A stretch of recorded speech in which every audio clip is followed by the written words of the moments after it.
Hi friends, welcome back to my channel Jetson daring women. Friends, ఈరోజు video ఏంటంటే నాకు ఒక ఎలక్ట్రిక్ బైక్ ఉంది. సో దీన్ని ఈ బైక్ అంటారు.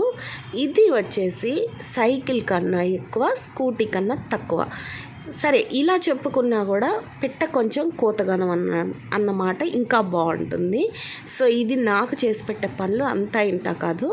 అయితే నేను మార్కెట్కి వెళ్ళినప్పుడు కవర్స్ తగిలించడానికి చాలా ఇబ్బంది అవుతుంది. అందుకే ఇక్కడ ఒక కొక్కిని వెల్డింగ్ చేయించుకున్నాను. సో టోటల్గా నా బండి అదనమాట. అయితే ఇది బస్సులో ట్రావెల్ చేసేటప్పుడు చాలా ఇబ్బంది అవుతుందండి. అన్నిసార్లు బస్సులో పెట్టుకోనివ్వరు. అందుకే దీనికి టికెట్ కూడా ఉంది, అయినా కానీ పెట్టుకోనివ్వరండి. అయితే ఈ మధ్యకాలంలో పప్ప వెళ్ళిపోయిన తర్వాత బైక్ని కనిగిరి తీసుకెళ్ళాను. కనిగిరి నుంచి ఒంగోలు తీసుకురావడానికి నాకు ఇబ్బంది అయింది. ఇంకా బస్సులో పెట్టుకోనివ్వలేదు. అందుకని ఏం చేద్దామా అని వస్తుంటే ఇట్లా ధాన్యం లారీలు ఏమన్నా కనపడ్డప్పుడు ఒంగోలు పోతున్నాయని అడగమన్నారు తెలిసిన ఫ్రెండ్స్. సో వాళ్ళు చెప్పినట్టుగానే బైక్ మీదనే రోడ్లో తిరుగుతూ నేను మా అబ్బాయి సో ఒక లారీ కనబడితే అడిగాను, ఒంగోలు వెళ్తుందా అంటే అతను కందుకూరు మీదుగా వెళ్తుందండి అన్నాడు. సరే అండి, కొంచెం రిక్వెస్ట్ చేశాను బండిని తీసుకెళ్దామని. ఆయన ఫస్ట్లో ఒప్పుకోలేదు. మీరు లేడీస్ ఎక్కడ ఎక్కుతారు అది ఇది అని అన్నారు, ఎక్కడ కూర్చోగలరా అని అన్నాడు. కానీ మనకు ఎదురయ్యే పరిస్థితులను బట్టి మనం కూడా మారుతూ ఉండాలి. ఆ క్షణానికి ఏది అవసరమో అలానే మనం బిహేవ్ చేస్తే మన పనులన్నీ సుఖాంతం అవుతాయి అన్నమాట.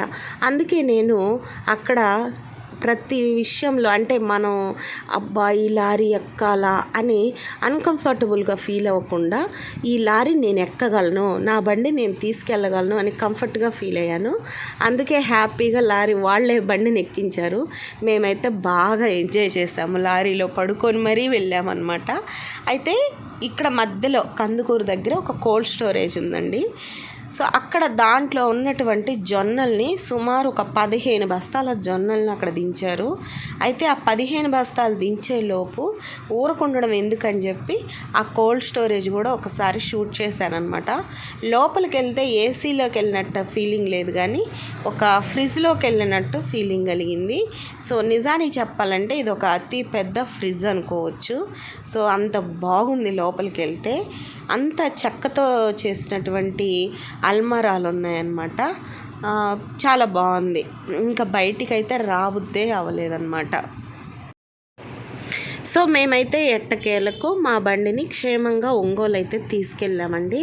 ఇక తీసుకెళ్ళాక నాకు అర్థమైంది ఇంకెప్పుడు కనిగిరి తీసుకెళ్ళకూడదు. ఎందుకంటే తీసుకెళ్ళేటప్పుడు ఈజీ అనిపిస్తుంది, కానీ తెచ్చుకునేటప్పుడు చాలా కష్టం అనిపించింది. సో ఇదండి ఇవాల్టి వీడియో. మరొక మంచి వీడియోతో మళ్ళీ కలుద్దాం. అంతవరకు సెలవు.